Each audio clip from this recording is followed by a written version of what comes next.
In this video, I will guide you how to add location symbol in PPT PowerPoint slide. It's pretty simple and easy. So first you need to click on the insert and click on the icons and make sure your computer must be connected with the internet. And now in the search bar, type location and hit enter, and here you can see that location symbol. Click on that and click insert, and here location symbol is inserted. You can also design it with the different options and colors. It's up to you.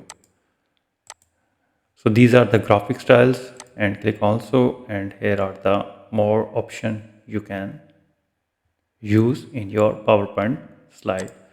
So this way you can easily add location symbol in PowerPoint. If you think this video is helpful, please support my channel. Thanks for watching.